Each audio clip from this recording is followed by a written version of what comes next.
సుషేణుని పశ్చిమ దిక్కునకు పంపి వీరుడైన శతబలుడను వానరునితో ఇట్లా అన్నాడు.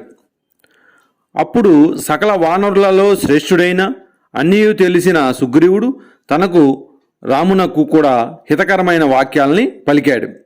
నీ వంటి 1,00,000 మంది వానరులతోనూ యముని పుత్రులైన నీ మంత్రులతోనూ కలిసి బయలుదేరుము. ఓ పరాక్రమవంతుడా, మీరు హిమవత్పర్వతము శిరోభూషణముగా గల ఉత్తరపు దిక్కునకు వెళ్ళి అక్కడ అంతటను కీర్తిమంతురాలైన సీతను వెతకండి. కార్యములు తెలిసిన వారిలో శ్రేష్ఠుడా, ఈ కార్యము సాధించి రామునకు ప్రియమును చేసినచో మేము రుణ విముక్తులమై కృతార్థులము కాగలము.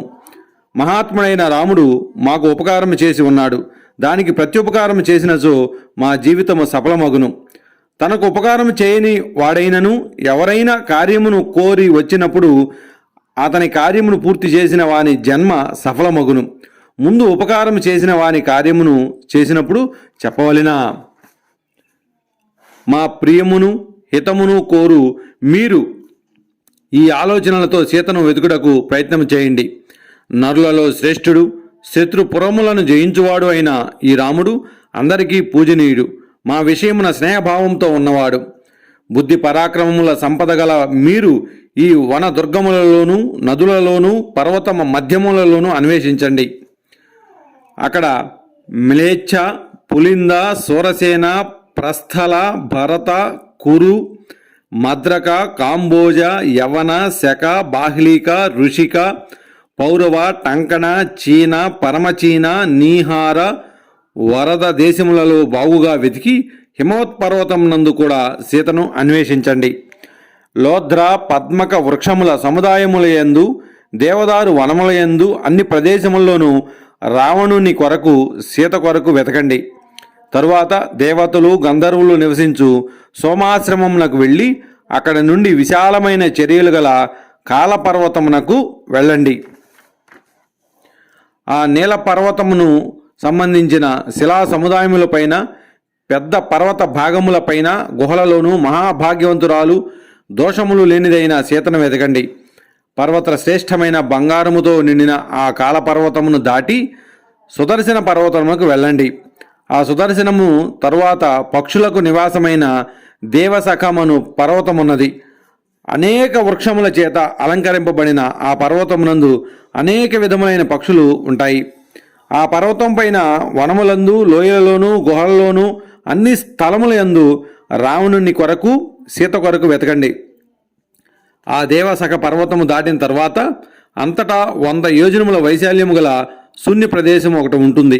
అక్కడ పర్వతములు కానీ, నదులు కానీ, వృక్షములు కానీ, ఏ ప్రాణులు కానీ ఉండవు. భయంకరమై రోమాంచమును కలిగించు ఆ శూన్య దేశమును దాటి తెల్లని కైలాస పర్వతమును చూడగానే మీకు ఆనందం కలుగును. అక్కడ విశ్వకర్మ నిర్మించిన రమ్యమైన కుబేరుని భవనం ఉన్నది. తెల్లని మేఘములే ఎత్తుగా ఉండు ఆ భవనము బంగారముచే అలంకరింపబడినది. అక్కడ అధికమైన పద్మములు, కలువులు గల ఒక విశాలమైన పద్మ సరస్సు ఉన్నది. హంసలతోనూ కారండ పక్షులతోనూ నిండిన ఆ సరస్సును అప్సర స్త్రీలు సేవిస్తూ ఉంటారు. ఆ భవనములో విశ్రవణుని కుమారుడు, సర్వలోకములచే నమస్కరింపబడినవాడు, యక్షుల రాజు, శ్రీమంతుడైన కుబేరుడు యక్షులతో సంతోషముగా నివసిస్తూ ఉంటాడు. ఆ కైలాసము దగ్గర ఉన్న చంద్రుని వంటి కాంతిగల పర్వతముల మీద, గుహలలోనూ అన్ని ప్రదేశముల్లోనూ కూడా సీతను, రావణుని వెతకండి. మీరు క్రౌంచ పర్వతమును చేరి ప్రవేశించుటకు చాలా కష్టమైన దాని రంధ్రములోనికి చాలా జాగ్రత్తతో ప్రవేశించవలెను. అది ప్రవేశింప శక్యము కానిది అని అందరూ చెప్తారు. సూర్యునితో సమానమైన కాంతి గలవారు, దేవతా స్వరూపులు, మహాత్ములు అయిన మహర్షులు, దేవతలు ప్రార్థింపగా ఆ కైలాస పర్వతం మీద నివసిస్తూ ఉన్నారు. క్రౌంచ పర్వతమునకు సంబంధించిన పెద్ద శిఖరమును, ఇతరమైన గుహలను, చర్యలను, శిఖరములను, రంధ్రములను, మధ్యప్రదేశమును పూర్తిగా అన్వేషించవలెను. క్రౌంచ పర్వతమునకు సంబంధించి మానసమును కోరికలను తీర్చుగల ఒక పర్వతమున్నది. దానిపై వృక్షములు ఉండవు, పక్షులు నివసిస్తూ ఉంటాయి. ప్రాణులు, దేవతలు, రాక్షసులు కూడా అక్కడికి వెళ్ళలేరు. ఆ క్రౌంచ పర్వతమునకు సంబంధించిన చర్యలను, ప్రాంత భూములను, చిన్న పర్వతములను మీరందరూ వెతకవలెను. క్రౌంచ పర్వతమును దాటిన తర్వాత మైనాక పర్వతము వచ్చును. ఆ మైనాక పర్వతం మీద మయుడనే దానవుడు స్వయముగా నిర్మించుకొనిన భవనం ఉన్నది. అక్కడక్కడ కింపురుష స్త్రీల నివాసము ఉన్నాయి. ఆ మైనాకము చర్యలను, సమీప భూములను, గుహలను వెతకండి. ఆ ప్రదేశమును దాటిన తరువాత సిద్ధులు నివసించు ఆశ్రమము వచ్చును. దాని యందు సిద్ధులు, వైఖానసులు, వాలకీలులు నివసిస్తూ ఉంటారు. మీరు తపస్సు చేత పాపములన్నీ నశించిన సిద్ధులకు నమస్కరించి సీత వృత్తాంతములను గూర్చి వారిని సవినయమంగా ప్రశ్నించండి. అక్కడ వైఖానసులకు సంబంధించిన సరస్సు ఉన్నది. బంగారు పద్మములతో నిండిన ఆ సరస్సులో లేత సూర్యుని వంటి కాంతిగల సుందరములైన హంసలు సంచరిస్తూ ఉంటాయి. కుబేరుని వాహనమైన సార్వభౌమము అనే పేరుగల గజము ఆడ ఏనుగులతో కలిసి నిత్యము ఆ ప్రదేశమునకు వస్తూ ఉంటుంది. ఆ సరస్సు దాటిన తర్వాత చంద్రసూర్యులు కానీ, నక్షత్రములు కానీ, మేఘములు కానీ లేని ఎట్టి ధ్వనులు వినబడని ఆకాశం మాత్రం ఉండును. దేవతలతో సమానములైన సహజాలైన కాంతిగల అక్కడ విశ్రమిస్తున్న తపస్సిద్ధుల చేత ఆ ప్రదేశము సూర్యకిరణముల చేత వలె ప్రకాశింపజేస్తూ ఉంటుంది. ఆ ప్రదేశమును దాటిన తర్వాత శైలోద అను నది వచ్చును. దాని 2 తీరముల యందు కీచకములు అను వెదుళ్ళు ఉంటాయి. అవి సిద్ధులను నది ఆవలి ఒడ్డునకు తీసుకొని వెళ్ళి వెనుకకు తీసుకొని వస్తూ ఉంటాయి. అక్కడ పుణ్యాత్ములకు నివాసమైన ఉత్తర కురు దేశం ఉన్నది. అక్కడ బంగారు పద్మములు గల పద్మలతలు వ్యాపించిన ఉదకములతో, నేల వైడూర్యముల వంటి ఆకులతో నిండి బంగారు వికారమైన ఎర్రని కలువ చేత అలంకరింపబడిన వేల కొలది నదులు ఉంటాయి.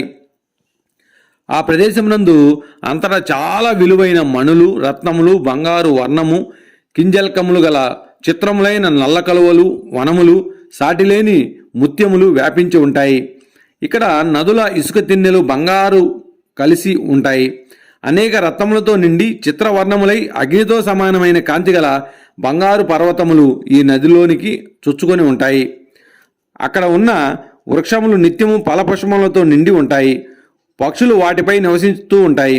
దివ్యములైన గంధ సర్పములు గల ఆ వృక్షములు అన్ని కోరికలను ఇస్తాయి. కొన్ని వృక్షములు అనేక ఆకారములు గల వస్త్రములను ఫలిస్తూ ఉంటాయి. కొన్ని వృక్షములు ముత్యములతోనూ, వైదూర్య మాణిక్యములతోనూ, విచిత్రములైన స్త్రీలకు పురుషులకు కూడా అనురూపమైన అన్ని ఋతువులందు సుఖముగా సేవింపదగిన అలంకారములను, కొన్ని వృక్షములు అమూల్యములైన మణులతో విచిత్రములైన వస్తువులను ఫలిస్తూ ఉంటాయి. ఇక్కడ మరికొన్ని వృక్షములు చిత్రములైన ఆస్తరణములు గల శైనములను, మనస్సును ఆకర్షించు పుష్పమాలను ఫలించును.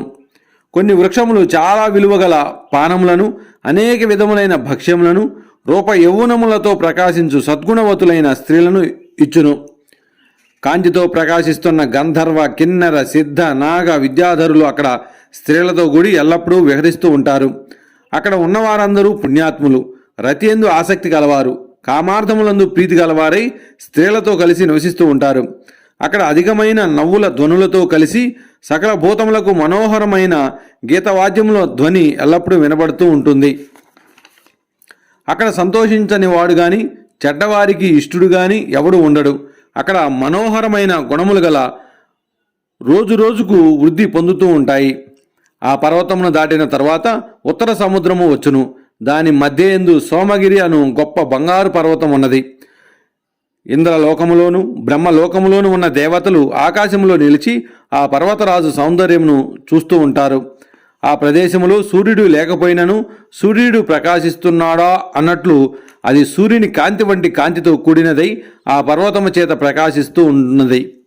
అక్కడ ప్రపంచ స్వరూపుడు 11 మూర్తులు గలవాడు అయిన భగవంతుడైన శివుడు, బ్రహ్మర్షులతో కూడిన దేవతాప్రభు అయిన బ్రహ్మదేవుడును నివసిస్తూ ఉంటారు.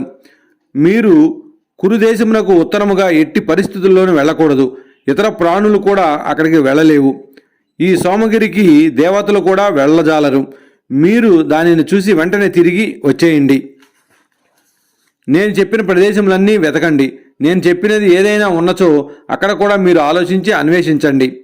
వాయువుతోనూ అగ్నితోనూ సమానులైన ఓ వానరులారా, మీరు సీతను అన్వేషించి ఆమెను చూసినచో రామునకు చాలా ప్రేమ చేసినట్లు అగును, నాకు అంతకంటే అధికముగా ప్రేమ చేసినట్లు అగును. వానరులారా, మీరు అందరూ కలిసి కార్యము సాధించి నేను ఇచ్చిన మనోహరములైన ఉత్తమ పదార్థములను స్వీకరించి భార్యాబంధు సమేతులై శత్రువులు లేనివారై ఇతర ప్రాణులను కూడా పోషిస్తూ భూమిపై సంచరించగలరు. వాల్మీకి మహర్షి విరచితమై ఆది కావ్యమైన శ్రీమద్ రామాయణం నందలి కిష్కింధకాండలో 43వ సర్గ సమాప్తము.